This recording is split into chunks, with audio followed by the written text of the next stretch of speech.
What's up, guys? Music fan here. How are you guys doing out there? Continuing my Moby discography review with a quick album review of Moby's third studio album, Everything Is Wrong, released in 1995.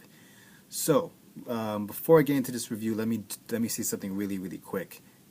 From now on, at least until I feel the inclination to do so, there's going to be no more track-by-track reviews in my videos. From now on, the track-by-track reviews are going to be now in the description box, in the D box down below, or in the side, depending on however you're watching this. And the reason for that is just that I want to make my videos more concise. I want to make them more straight to the point, not much fussing around or anything, at least until I get a good video editing program that I can use to kind of shake things up and whatever. But no more track-by-track reviews. They're going to be now in the description box down below or to the side, depending. And every once in a while, I'll bring them back up on a video, depending if I love that album or if I love, whatever feels my inclination to do so. But in a very regular pace of my videos is not going to be as much. So let's get straight into this album review. So up until 1995, the release of Everything Is Wrong, Moby wasn't really that noted of being very, of having very expansive type of music or anything. He was only noted of being a techno wonder kid up until 1995, and he didn't get any real critical notoriety or acclaim until the release of Everything Is Wrong.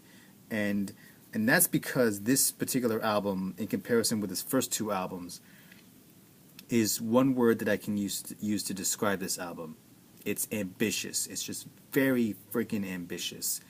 All the songs here have, kind of returned to that high-paced energy that you heard with the first album, while they retain the more ambient, atmospheric aspects of his previous album, but without the very creepy, melancholic, experimental aspect of the previous album. And you do get songs that have this throwback to the first album, like songs like Bring Back My Happiness and Everytime You Touch Me, and also Anthem. I can't find my iPod anywhere, but anyway, those type of dance songs, like really fast-paced, really energetic dance songs that kind of really return to that techno dance rave aesthetic of the first album, and it's just awesome. There's very awesome dance songs, and what you notice of this album is that they're far more high energy than usual in this sense for Moby. He attempts to expand his electronic horizons to bring back this really hardcore, not in the rock sense, but hardcore in the sense of the dance aesthetic of his first album, which was very dance, very hard, techno. And you notice that in the first half of the album, it has, these dance songs, these really fast-paced, very energetic dance songs. And in the second half of the album, you'll see Moby have these collaborations with these especially female singers, especially with the singer Mimi Goose, who makes her first appearance on this record since the late 80s. And really kind of a great interplay between Moby's very ambient and very melancholic instrumentation, along with Mimi Goose's vocal performance. Really kind of balances each other well in the second portion of this album.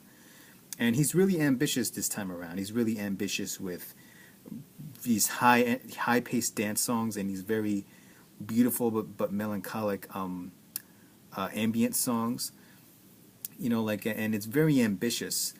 But unfortunately for me, there are two songs on this record which just stick out like a sore thumb, and I'll get to that in a moment. But first, my personal favorite song off this album has to be the second to last song, God Moving Over the Face of Waters. And my goodness, this song is just beautiful, pristine, very very sad. It sounds very, very tragic sounding. Like it's just a chord, a piano chord kind of playing through, and then as it keeps going, it builds up to this very climactic, very synthesized, driven climax in the thing. And in case you guys don't know, that song is actually in this particular movie, Start the Machine, by Angels and Airwaves, and it's in the scene where Tom DeLonge is talking with his bandmates about his over-exaggerated comments about concerning their first album and how it was taken out of context with the media. And I think this song really goes well with that scene. It really heightens the tension and the atmosphere of that particular scene, but it also makes a very honest quality to it, a very honest character to that song. And I recommend this song to you guys. It's I can't say anything more. It's very cathartic and very really dipped in very despair and melancholy, but it's very beautiful nonetheless. Least favorite song for me on this record, or rather least favorite songs off this record, are the two songs I mentioned before, and that is the songs All I Need Is to Be Loved and the other song What Love. These songs are just pure punk rock songs, and normally I'm a big rock guy because I listen to more rock music, or even back when I was a teenager I used to listen to more rock music. But even up until that level, even when I take them as regular rock songs, the way Moby performs these songs are just so, especially What Love, for instance, is just so ham-fisted. It is just so dull. It's just like very and I understand that he was trying to be ambitious with this record. He was trying to keep up the aesthetic of the high-paced energy of the first half of the album by including rock in it, you know. But the way he attempts rock and roll in the sense of like punk rock, and it's just so, it just sticks out of the sore thumb of the whole album. It doesn't match well with the flow of the rest of the record, you know. And part of that because as a teenager he grew up with punk rock music. He played in punk rock bands before he entered dance music, which is perfectly fine. But these two songs included on this record just doesn't do anything for me. And sadly and unfortunately is the type of songs that these two songs will point ahead to the next album. But that's for that album review. Anyway, those are my least favorite songs off this record, especially What Love, which is just very shouty and screamy and like, I mean, and I definitely like punk rock. I'm not much of an enthusiast of punk rock. I have heard my fair share of the Ramones and the Clash and whatnot. Really, really great punk rock bands. But Moby's take on punk rock of his adolescence is just a bit too ham-fisted for me. Anyway, let's go to the 4-point grading system really quick. As I said before, no more track-by-track reviews. I'll put it right down on the D box down below. Anyway, first point, music originality. Apart from those two songs that I mentioned before, this album is very, very original in the sense that Moby not only attempts to return to the dance aesthetic of his first album, but he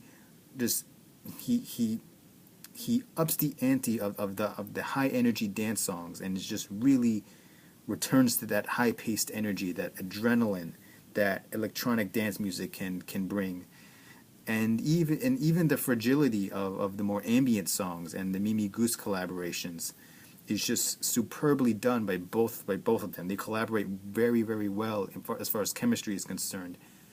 The two songs take 2 points off for me, so it's going to end up being a 4 out of 5 for music originality. What else? Songwriting, not much I can say about the songwriting. I especially, lyrically, I think the song, When It's Cold, I Like to Die, the last song of the album, is just very fragile. It's very emotionally tragic, but it's also really beautiful at the same time, too. And she does a really great performance on that song, too. Songwriting, straight up. well, technically 4.5, 4 out of 5 because of the other two songs. Oh yeah, likability. Likability. I listen to this album quite fairly often. Like it's an album I listen to like every once in a while, but when I do get around to listening to it, it's really awesome. Especially I love the ambient songs. The title track too is short piano thing, and I love the high paced, energied dance songs off this record. It's just really, really awesome. And so likability, I don't listen to this record that much, but when I do, it's just really awesome sounding. So gets a decent 3.5 out of 5, decent 3.5 out of 5. And as for the album as a package, I'd give this a same thing, 4 out of 5. It's fairly narrowly close. Very close to that really perfect mark and whatever. It's not an album that I,